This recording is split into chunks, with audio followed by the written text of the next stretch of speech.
주님의 크신 은혜와 사랑이 오늘 여러분 모두에게 함께 하시기를 간절히 기원합니다. 오늘 시온 성가대가 찬양한 것처럼 주님께서 우리 마음에 오셔서 모든 슬픔을 걷어가시고 기쁨을 회복시켜 주시기를 주님의 이름으로 간절히 축원합니다. 사랑하는 성도 여러분, 지난 한 주간 정말 기쁘게 사셨습니까? 여러 가지 색깔들의 고난들이 우리 삶 속에 존재하지만 그 고난보다 더 깊은 큰 기쁨이 우리 삶을 지배하고 있습니까? 스코틀랜드에 제인이라고 하는 사람이 있었습니다. 그분의 얼굴에는 언제나 웃음꽃이 떠나지 않았습니다. 사람들은 이 제인이를 볼 때마다 저분은 늘 천국을 다녀오신 분 같다, 이런 얘기를 했습니다. 그 제인이라고 하는 사람이 이렇게 말했습니다. 기쁨이라고 하는 것은 왕궁에 걸려있는 깃발과 같습니다. 왕궁에 깃발이 걸려 있으면 왕이 그 성에 계시다고 하는 것을 표시하는 겁니다.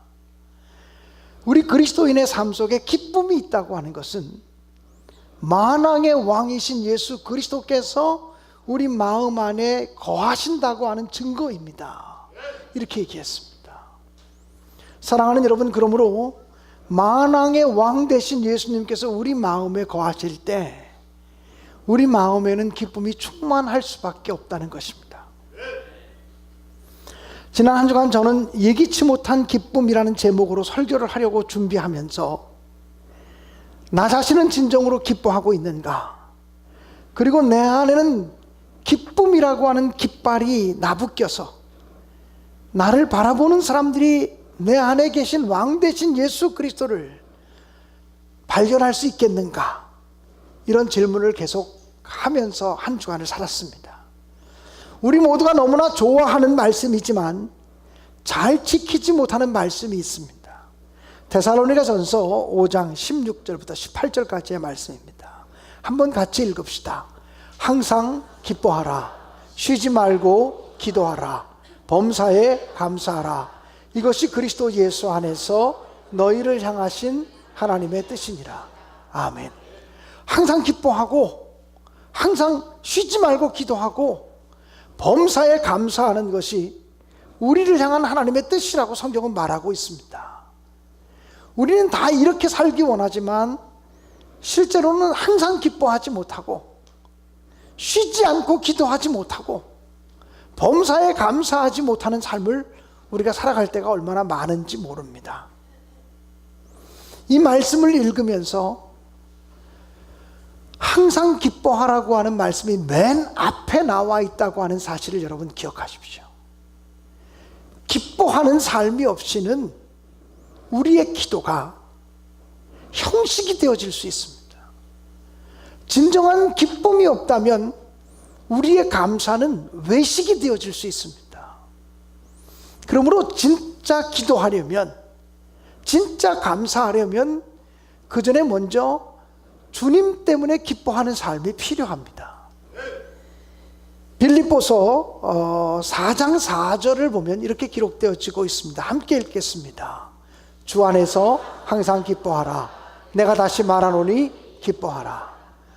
성경은 계속해서 우리에게 기뻐하라, 다시 말하노니 기뻐하라, 이렇게 명령하고 있는 것을 보게 됩니다.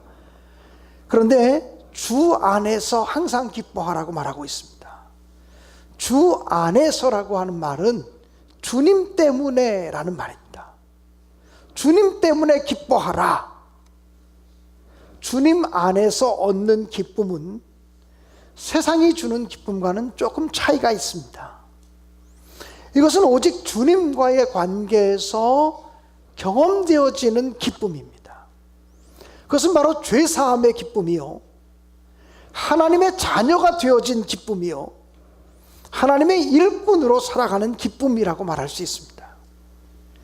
그러므로 어떤 고난이 와도, 어떤 시련이 와도, 어떤 아픔이 와도, 어떤 어려움이 와도 절대로 빼앗기지 않는 기쁨이 주님 안에서 누리는 기쁨입니다. 고난 때문에, 환난 때문에 우리 죄사함이 취소되지 않습니다. 세상에 풍랑이 일었다는 것 때문에 우리가 하나님의 자녀가 되었다는 것이 취소되지 않습니다. 그렇기 때문에 우리의 고난이나 환경과 상관없이 우리가 누릴 수 있는 기쁨이 주님 안에서 누리는 기쁨이라고 성경은 말하고 있습니다. 그래서 우리는 찬송합니다. 주님 나와 동행을 하면서 나를 친구 삼으셨네. 같이 부릅시다. 우리 서로 받은 그 기쁨은 알 사람이 없도다. 그렇습니다. 우리가 주님 안에서 받은 기쁨은 상상을 초월하는 기쁨이기 때문에, 환경을 초월하는 기쁨이기 때문에 알 사람이 없다. 그래서 경험한 사람 외에는, 체험한 사람 외에는 그 기쁨의 이유를 알 사람이 없다고 우리는 찬송합니다. 그래서 바울 사도는 옥중에 갇혔지만 찬송합니다. 누명을 뒤집어 썼지만 찬송합니다. 그들이 기쁨으로 찬송할 때 옥문이 열리는 역사가 나타납니다. 예기치 못한 기쁨, 이 단어를 묵상하면서 성경에 예기치 못한 기쁨의 사건이 무엇일까를 생각했습니다. 제 마음속에 한 주간 내내 떠올랐던 두 가지의 말씀이 있습니다. 하나는 구약이고 하나는 신약의 말씀입니다. 구약 성경의 말씀은 열왕기하 7장에 나와 있는 말씀입니다. 엘리사 선지자가 활동할 때의 이야기입니다. 그때 아람 나라가 쳐들어왔습니다. 아람 나라가 쳐들어와서 북이스라엘에 사마리아 성을 포위를 했습니다. 그래서 이스라엘의 모든 보급로가 끊겼습니다. 성 안에 있는 사람들이 항복하고 나오기를 기다리고 있었습니다. 성 안에는 양식이 떨어져 가고 있었습니다. 얼마나 상황이 심각했던지 성경에 보면 오늘은 당신의 자식을 잡아서 같이 먹고 내일은 또 우리 자식을 잡아서 같이 먹자, 이럴 정도로 먹는 문제가 심각했다고 성경은 기록되어져 있습니다. 그런데 엘리사 선지자가 나타나서 이야기합니다. 내일 이맘때가 되면 풍족하게 양식을 구할 수 있을 것입니다. 내일 이맘때가 되면 싼 값에 양식을 구할 수 있을 것입니다. 그러자 왕이 신임하는 군대 장관이 이렇게 말합니다. 그런 일은 있을 수 없습니다. 하나님께서 하늘에 창문을 내신다고 해도 그런 일은 있을 수 없습니다. 이렇게 얘기합니다. 이 장군은 자기 경험으로 안 되면 안 되는 겁니다. 자기 생각으로 안 되면 있을 수 없다고 얘기하는 것입니다. 지금 온 백성이 굶어 죽게 되어 있는데 내일 아침에 풍족한 양식을 구할 수 있다는 거 있을 수 없다. 믿지 않습니다. 그러자 엘리사 선지자가 말하기를 당신은 그것을 보긴 할 테인데 맛보지는 못할 거라고 얘기합니다. 그런데 그날 밤에 기가 막힌 일이 생겼습니다. 어떤 일입니까? 아람 군인들의 귀에 환청이 들려집니다. 큰 말발굽 소리, 그리고 군인들의 함성 소리, 행진하는 소리, 군인들의 노랫소리가 막 들려집니다. 전차 소리가 들려집니다. 얼마나 큰 소리가 들려지는지 이 아람의 군사들은 이스라엘이 요청한 원정 군대가 쳐들어오는 것이라고 생각을 했습니다. 그 군인들의 함성 소리와 말발굽 소리와 전차 병거 소리가 얼마나 큰지, 이대로 있다간 다 죽겠다, 이런 생각이 들어서 아람의 군사들이 허겁지겁 도망가 버리고 말았습니다. 그런데 성 밖에는 4명의 나병 환자가 살고 있었습니다. 그 나병 환자가 이렇게 말합니다. 성문 어귀에 나병 환자 4사람이 있었는데 그 친구에게 서로 말하기를 우리가 어찌 여기 앉아서 죽기만을 기다리랴. 만일 성 안에 들어가도 거긴 양식이 없으니 굶어 죽겠고 여기 머물러 있으면 여기서도 죽을 것이다. 차라리 우리가 아람 군대 적진에 가서 항복해서 먹을 것을 얻자, 이런 생각을 하게 됩니다. 그래서 그들이 죽이든지 살리든지 먹을 것은 적진밖에 없으니까 적진으로 가자고 결정을 합니다. 네 사람이 죽을 각오를 하고 적진에 갔는데 이게 웬일입니까? 군인들의 진영마다 텅텅 비어 있습니다. 양식은 수북히 쌓여 있습니다. 이게 도대체 웬일이지? 이게 웬 떡이야?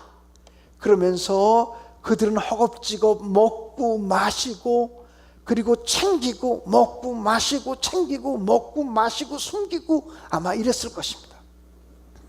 그렇게 하다가 정신이 번쩍 들었습니다. 이렇게 아름다운 소식이 있는데 우리만 이 기쁜 소식을 누리고 있으면 우리에게 화가 임할 것이다. 이렇게 해서는 아니 되겠도다 생각합니다. 우리가 더 이상 침묵하고 있을 수 없다. 그래서 왕궁에 가서 이 소식을 알려주자 결정하고 왕궁으로 달려가서 아람 군인들이 다 도망갔어요 라고 외칩니다. 이유는 몰라요. 이유는 모르지만 아람 군인들이 다 도망갔어요. 그 얘기를 듣고서 성 안에 굶주려 있는 이스라엘 백성들이 와 하고 몰려나가지 않겠습니까? 근데 마침 왕이 신임하던 그 군대 장관이 성문 어귀에 이렇게 보초를 서고 있었는데 사람들이 와 밀려오니까 그만 깔려서 죽어버리고 맙니다. 듣기는 들었는데 맛보지 못했다고 하는 말이죠. 또 하나 성경 말씀이 생각이 났습니다. 신약 성경의 말씀입니다. 사도행전 8장의 말씀인데 8장 1절에 보면 아주 인상적인 단어가 있습니다. 사울은 그가 죽임을 당함을 마땅히 여기더라. 그날에 예루살렘에 있는 교회에 큰 박해가 있어. 사도행전 8장 1절에 큰 박해라는 단어가 나옵니다. 스데반 집사를 죽이는데 사울이 앞장섰습니다. 그 사울이 후에 바울 사도가 된 사람입니다. 그때로부터 예루살렘 교회에 큰 박해가 있었습니다. 그런데 또 인상적인 단어가 8절에 나옵니다. 함께 읽겠습니다. 시작. 가운데를 제가 읽지 않았는데 이게 오늘 성경 본문의 내용입니다. 큰 박해가 있어서 도저히 예루살렘에 머물러 살 수가 없어서 예루살렘의 12명의 사도들, 예수님의 12명의 제자들만 남겨놓고 다 피난을 나갑니다. 다 흩어집니다. 그런데 피난짐을 짊어지고 흩어지는 사람들이 그 고난 속에서도 자기들의 마음 속에 있는 예수 그리스도가 있습니다. 복음이 있습니다. 그래서 가는 곳마다 복음을 증거합니다. 흩어진 자들이 흩어져 나가면서 복음을 증거하기 시작했습니다.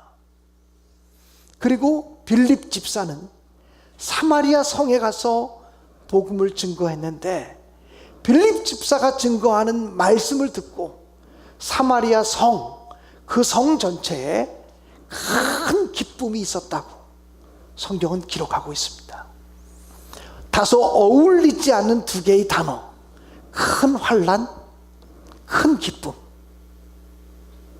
여러분, 하나님은 예기치 못한 풍랑을 우리에게 주시기도 하지만 믿음으로 대처하는 사람들, 또 복음의 말씀을 가지고 살아가는 사람들에게는 큰 기쁨의 역사를 허락하시는 분이라고 하는 사실입니다.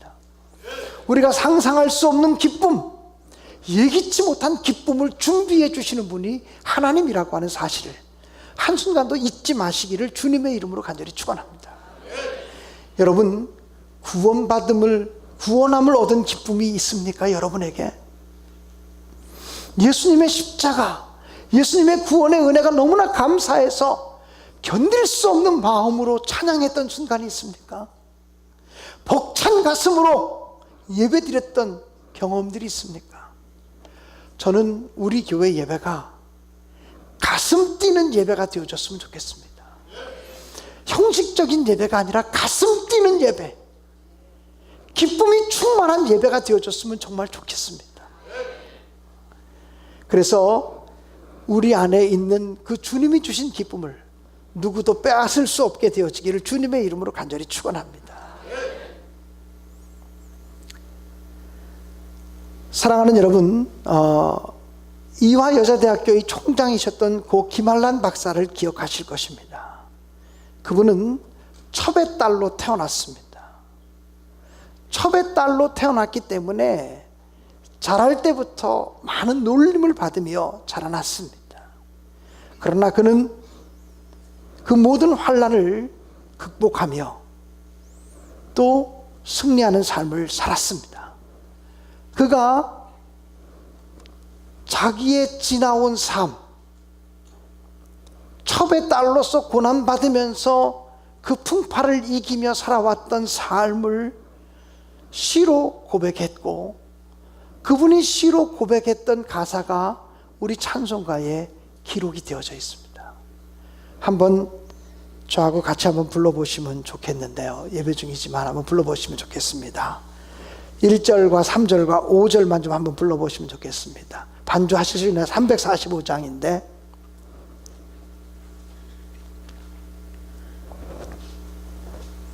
(345장입니다)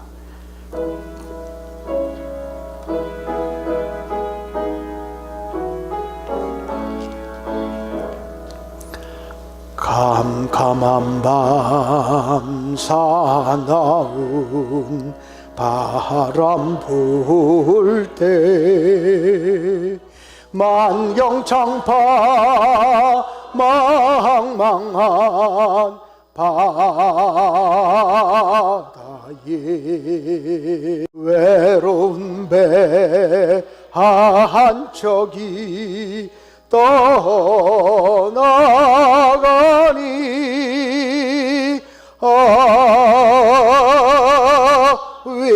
위태하구나 위태하구나 절망 중에 그 사공 떨면서도 한 줄기의 밝은 빛 보고서 배 안에도 하나님 계심 믿고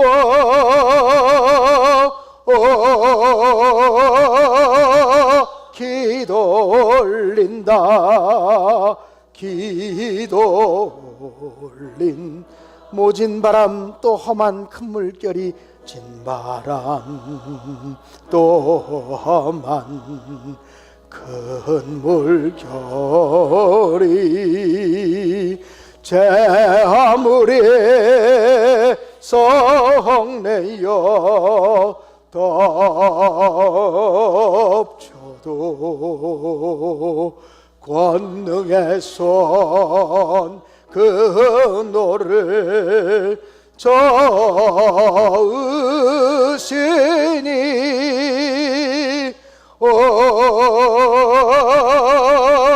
맑은 바다라 맑은 바다라. 아멘. 사랑하는 여러분, 이 김한란 박사님이 돌아가셨을 때 그의 묘지에 보면 그 묘지가 화려하게 꾸며지지 않았습니다. 그의 이력 같은 것들이 하나도 기록되지 않았습니다. 김한란 박사의 뜻이었습니다. 아무것도 기록하지 말아라.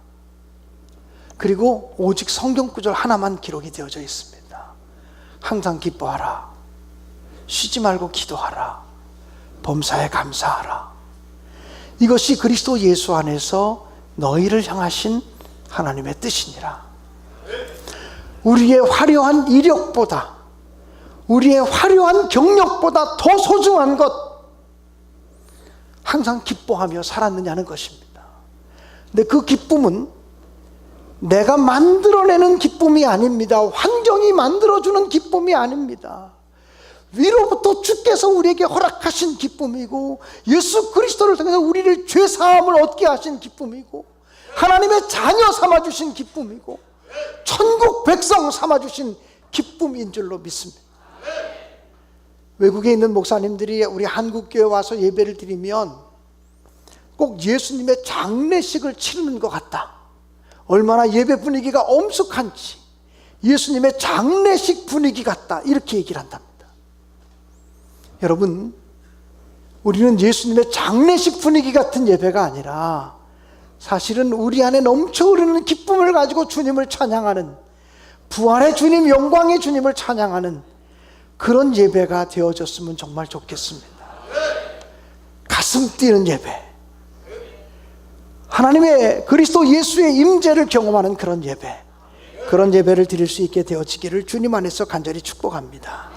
사랑하는 여러분, 예기치 못한 기쁨을 주시는 분이 하나님이십니다. 큰 환난, 그것이 큰 기쁨으로 바뀌게 하시는 분, 또 내가 누리는 축복으로 나만 그 축복을 누리면 내게 화가 있으리로다라는 생각을 하면서 이 기쁨의 좋은 소식을 많은 사람들에게 전해주어야겠다, 내가 누리는 축복을 더 많은 사람들과 함께 누려야 되겠다, 더불어 행복하고 더불어 잘 사는, 더불어 함께하는 그런 좋은 공동체를 만들어 가야 되겠다, 이런 마음을 가질 때 하나님이 크게 기뻐하실 줄로 믿습니다. 사랑하는 여러분, 여러분의 발걸음이 닿는 곳마다 기쁨이 전염되는 역사가 나타나게 되시기를 주님의 이름으로 간절히 축원합니다. 기도하겠습니다.